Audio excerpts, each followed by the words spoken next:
नमस्कार, मैं हूं श्वेता झा और आप देख रहे हैं जीएनटी स्पेशल। भारतीय अंतरिक्ष अनुसंधान संगठन यानी कि इसरो अंतरिक्ष की दुनिया में एक के बाद एक कामयाबी की इबारतें लिख रहा है। इसरो की कामयाबी के सफर में मील का पत्थर है आदित्य L1। जी हां, धरती से करीब 15 लाख किलोमीटर दूर लैग्रेंज पॉइंट में स्थापित आदित्य L1 लगातार सोलर एक्टिविटीज से जुड़ी जानकारी मुहैया करा रहा है। इस जानकारी की मदद से सूर्य का अध्ययन करने वाले स्पेस साइंटिस्ट्स को काफी मदद भी मिल रही है।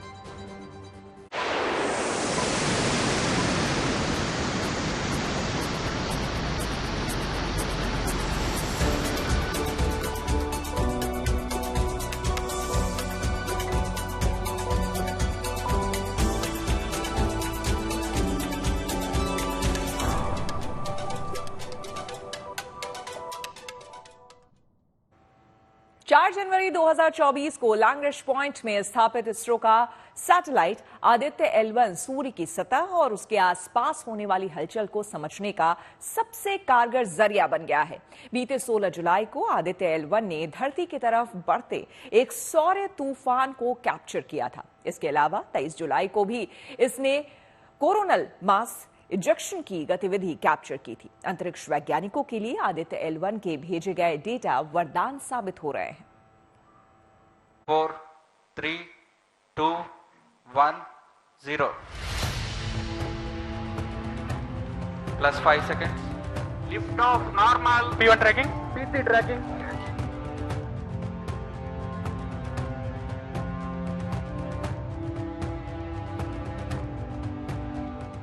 सूर्य के बिना न तो सृष्टि का वजूद है और न ही चराचर जगत का। धरती पर जितने भी प्राणी हैं, उन सबको सूर्य से ही ऊर्जा मिलती है। काबिले गौर है कि 50 करोड़ साल या उससे भी पहले से प्रकाश का अक्षुण अजस्र स्रोत रहे सूर्य की प्राणदायिनी ऊर्जा के रहस्य को हमारे प्राचीन मनुष्यों ने 5000 साल पहले ही जान लिया था। और गजब का इत्तेफाक ये है कि आज के वैज्ञानिक युग में भी सूर्य के बारे में जानकारी हमारे आधुनिक मनुष्यों यानी स्पेस साइंटिस्ट की वजह से ही दुनिया को मिल रही है। सबसे पहले तो आप ये जान लीजिए कि सूर्य के बारे में भारत के प्राचीन ग्रंथों में गहनतम शोध मिलते हैं। ऋग्वेद की एक ऋचा है, आपरा द्यावा पृथ्वी अंतरिक्ष सूर्य आत्मा जगत स्थश्च। इसका मतलब यह है कि विश्व की तमाम चराचर पिंडों की आत्मा सूर्य ही है। हमारे वेदों में, पुराणों में सूर्य के आध्यात्मिक और वैज्ञानिक महत्व के बारे में विस्तार से बताया गया है। इसमें कोई संदेह नहीं कि हमारे मनुष्यों ने आत्मज्ञान के प्रकाश में सूर्य का तात्विक विश्लेषण बेहद सटीक तरीके से किया। कमाल यह है कि उसी भारत की धरती से भेजा गया देश का पहला सोलर मिशन आदित्य L1 सूर्य और उसके आसपास की हलचलों के बारे में लगातार सटीक जानकारी भेज रहा है। इसरो द्वारा डिजाइन आदित्य L1 को भारत ने सितंबर 2023 में लॉन्च किया था और जनवरी 2024 में यह सैटेलाइट अपने तय हेलो ऑर्बिट में स्थापित हो गया। उसके बाद से ही ये सोलर एक्टिविटीज की लगातार सटीक जानकारी धरती पर भेज रहा है, जिससे स्पेस साइंटिस्ट को काफी मदद मिल रही है। जब से वो L1 पॉइंट के चारों तरफ घूम रहा है, तब से आज तक कंटिन्यूअसली सूरज को देख रहा है। उसके ऊपर 7 अलग अलग तरीके के इंस्ट्रूमेंट्स लगे हैं जो कि सूरज को पढ़ते हैं, जिसमें से एक इंस्ट्रूमेंट है जो सूरज के बाहर की एक सतह होती है जिसको कोरोना कहते हैं, उसको पढ़ता है। ये जो सारा इंफॉर्मेशन है, जो भी सूरज को पढ़ने की इंफॉर्मेशन है, वो सारा डेटा, वो सारी जो इमेजेस वो कैप्चर करता है, वो सारी ऑब्जर्वेशंस जो वो कैप्चर करता है, उन सारी ऑब्जर्वेशंस को आदित्य धरती पर भेजता है। इसके अंदर हमें सूरज के अंदर क्या क्या गतिविधियां हो रही है उसके बारे में पता चलता है। सूरज से जो हाई एनर्जी पार्टिकल्स निकलते हैं, वो जो पार्टिकल्स हैं उनकी एनर्जी कितनी है, उनका डिस्ट्रीब्यूशन कितना है, वो किस तरीके से निकल रहे हैं, वो जब सूरज से चलकर L1 पॉइंट तक पहुंचते हैं जहां पर आदित्य उनको ऑब्जर्व करता है, तो उनकी एनर्जी, स्पीड, ये सारी चीजें जो ऑब्जर्व करता है आदित्य, वो सब डेटा वो धरती पर भेजता है। आप जानते हैं कि सोलर सिस्टम में मौजूद पृथ्वी समेत सारे ग्रह सूर्य के चक्कर लगा रहे हैं। अब तक की वैज्ञानिक खोजों के मुताबिक हमारे सोलर सिस्टम में पृथ्वी ही एक ऐसा ग्रह है जहां जीवन मौजूद है। यूं तो सूरज पर होने वाली हलचल का हर ग्रह पर असर पड़ता है, लेकिन चूंकि दूसरे ग्रहों पर जीवन नहीं है, इसलिए सोलर एक्टिविटीज को लेकर सबसे ज्यादा कंसर्न धरती के जीवों के लिए ही है। इसी जरूरत को महसूस करते हुए भारत के वैज्ञानिकों ने आदित्य L1 को डिजाइन किया और उसे लैग्रेंज पॉइंट में स्थापित किया।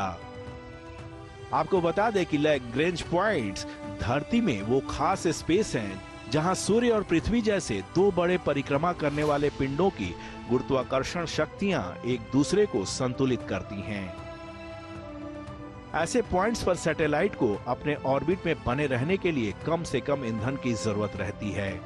आदित्य L1 उसी पॉइंट से सोलर एक्टिविटीज की लगातार सटीक जानकारी भेज रहा है। जनवरी से अब तक मिले डेटा के आधार पर अंतरिक्ष वैज्ञानिकों को कई अहम जानकारियां मिली हैं।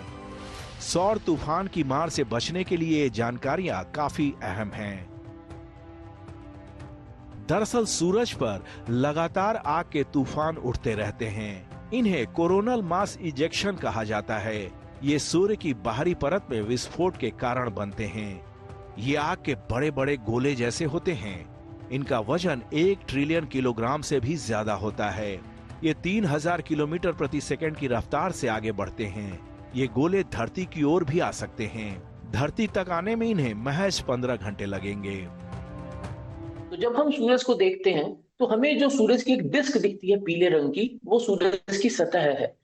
सूरज की सतह से परे थोड़ा और जब हम ऊपर उठते हैं तो एक बहुत ही फेंट सा उसके चारों तरफ का जो एटमॉस्फेयर है उसको हम कोरोना कहते हैं। वो जो मैं आग के गोले की बात कर रहा हूं जिसका वजन होता है हजारों करोड़ किलो में और जो हजारों किलोमीटर पर सेकंड की स्पीड से सूरज की सतह को छोड़ते हुए उस कोरोना के पार्ट को छोड़ते हुए आगे बढ़ता है, उसको हम कोरोनल मास इजेक्शन कहते हैं। हम एक वार्निंग सिस्टम बनाना चाहते हैं जहां पर हम सूरज का परफेक्ट मॉडल बना पाए और हम ये देख पाए कि सूरज के अंदर ये कोरोनल मास इजेक्शन जैसे फिनोमेनाज होते क्यों हैं, और जब ये हो रहे हों तो हम उनको प्रिडिक्ट कर सके और पहले से बचाव के जो भी स्टेप्स हैं वो ले सके।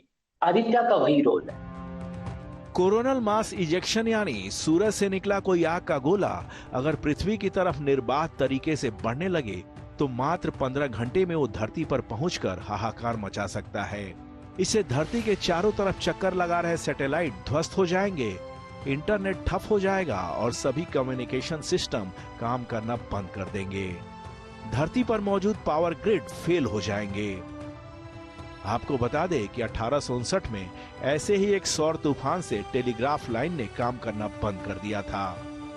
अब आप ये समझिए कि आदित्य L1 इस खतरे से हमारी धरती और उसके स्पेस इंफ्रास्ट्रक्चर का किस तरह से बचाव कर रहा है। आदित्य L1 की सबसे खास उपलब्धि यह है कि सूरज पर उठने वाले कोरोनल मास इजेक्शन का सही समय और दिशा बता सकता है।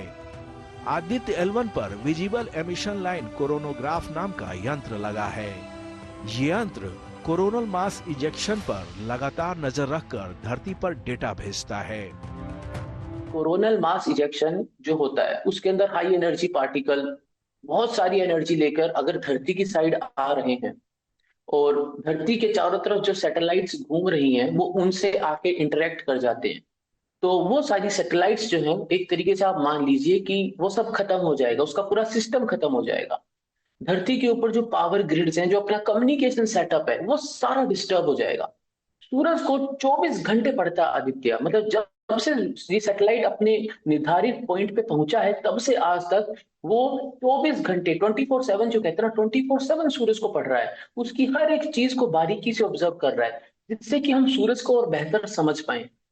इससे फायदा ये होगा कि अगर सूरज में कुछ भी ऐसी एक्टिविटी होती है जिसका असर धरती पर या धरती के चारों तरफ जो सैटेलाइट्स घूम रही हैं उन पर हो सकता है, तो आदित्य हमें पहले से ही वार्न कर देगा कि खतरा आ रहा है, आप पहले से ही बचाव के साधन कर लीजिए। आपको बता दें कि इसी साल 16 जुलाई को आदित्य L1 ने धरती की तरफ बढ़ते ऐसे ही एक सौर तूफान को कैप्चर किया था और उसकी जानकारी भेजी थी। आधे घंटे तक धरती की तरफ आगे बढ़ने के बाद इस सौर तूफान ने अपना रास्ता बदल लिया। इसके अलावा 23 जुलाई को भी कोरोनल मास इजेक्शन की गतिविधि कैप्चर की गई थी। काबिले गौर है कि आदित्य L1 सूरज की स्टडी कर रहे नासा के 4 अन्य सैटेलाइट्स के ग्रुप में शामिल है। ये चारों सैटेलाइट्स सोलर एक्टिविटीज का बारीकी से अध्ययन कर रहे हैं। कमाल यह है कि इसरो ने आदित्य L1 प्रोजेक्ट पर महज 400 करोड़ रुपए खर्च किए थे और अब इस प्रोजेक्ट से मिले डेटा की मदद से हजारों करोड़ के सैटेलाइट्स को सुरक्षित रखने में मदद मिल रही है। Bureau report, good news today. Bharat लंबे समय से अपने सोलर मिशन पर काम कर रहा है, लेकिन इसे कामयाबी मिली 2 सितंबर 2023 को, जब इसने आदित्य L1 को अपने सबसे भरोसेमंद रॉकेट PSLV C-57 के जरिए लॉन्च किया। करीब 4 महीने तक तमाम फेज से होकर गुजरते हुए 4 जनवरी 2024 को ये धरती से 15 लाख किलोमीटर दूर अपनी तय कक्षा में स्थापित हुआ। तारीफ तो ये है कि इसरो के वैज्ञानिकों ने काफी कम बजट में इस मिशन को अंजाम तक पहुंचाया है।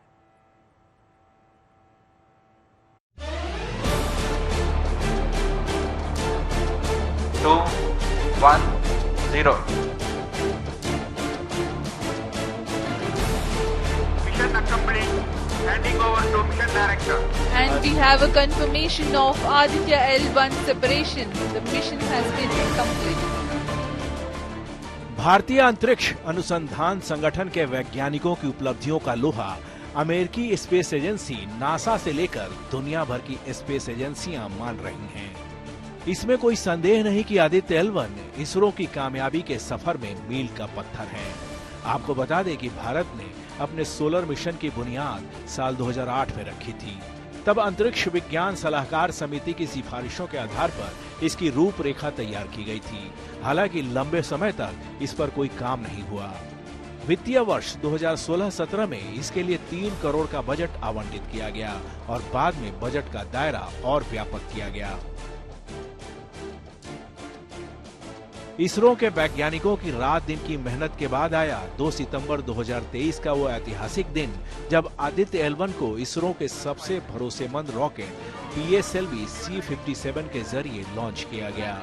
धरती के ऑर्बिट की मानवरिंग करने के बाद ये सैटेलाइट क्रूज फेज में पहुंचा और लॉन्चिंग के करीब 4 महीने बाद 4 जनवरी 2024 को इसे L1 के पास हेलो ऑर्बिट में प्लेस किया गया। 4 जनवरी 2024 का यह ऐतिहासिक दिन इसरो के वैज्ञानिकों के जज्बे की सबसे बड़ी गवाही था। उस दिन दुनिया भर के अंतरिक्ष वैज्ञानिकों ने ये माना कि हिंदुस्तान के स्पेस साइंटिस्ट स्पेस टेक्नोलॉजी की दुनिया में अलग ही मकाम पर पहुंच चुके हैं। सबसे बड़ी बात यह थी कि इस मिशन का बजट महज 400 करोड़ रुपए था। इससे ज्यादा बजट तो दूसरी स्पेस एजेंसियां मामूली सैटेलाइट भेजने में खर्च कर देती हैं। जैसे आपने अर्थ पे वॉल्केनो और अर्थक्वेक्स को आपने नोटिस किया होगा या फील किया होगा या देखा होगा, लगभग इसी तरह की कोई स्थिति, लेकिन सूर्य पे एक अलग लेवल पे ये चीज़ें होती हैं और ये पृथ्वी के पोलर रीजन्स में और जो पृथ्वी का जो या अर्थ का जो टेक्नोलॉजिकल इंफ्रास्ट्रक्चर है उसको ये असर डालती हैं। ये अगर बहुत आउटस्टैंडिंग इवेंट्स हों अगर सन के ऊपर, तो ये हमारे पृथ्वी पर हमारा जो ह्यूमन सिविलाइजेशन है उसको भी अफेक्ट कर सकती हैं। तो इसलिए जितने भी उन्नत देश हैं, साथ ही साथ भारत, इसका काफ़ी झुकाव है सूर्य और पृथ्वी के जो अंतर संबंध हैं इनको समझने के लिए, और उसमें आदित्य L1 की अपनी एक बहुत ही महत्वपूर्ण भूमिका है। आपको बता दें कि आदित्य L1 अंतरिक्षयान को L1 बिंदु के चारों ओर एक चक्कर पूरा करने में लगभग 178 दिन लगते हैं और इस दौरान ये सैटेलाइट सोलर एक्टिविटीज के बारे में 360 डिग्री जानकारी इकट्ठी कर धरती पर भेज देता है। चूंकि ये अपने साथ solar ultraviolet imaging telescope, Aditya solar wind particle experiment, plasma analyser package for Aditya, solar low energy X ray spectrometer, high energy L1 orbiting X ray spectrometer और मैग्नोमीटर उपकरण ले गया है। इसलिए उनकी मदद से ये सोलर एक्टिविटीज की बिल्कुल सटीक जानकारी धरती पर भेज देता है। काबिले गौर है कि आदित्य L1 जिस जगह पर स्थापित है, पृथ्वी से उस जगह की दूरी करीब 15 लाख किलोमीटर है। ये सैटेलाइट पृथ्वी से कितनी दूर गया है, इसका अंदाजा आपको इस बात से लग जाएगा कि ये दूरी पृथ्वी और चंद्रमा के बीच की दूरी का करीब 4 गुना है। हालांकि जहां तक सूर्य की बात है तो सूर्य की पृथ्वी से कुल दूरी का ये सिर्फ 1% हिस्सा ही तय कर पाया है। Bureau report, good news today.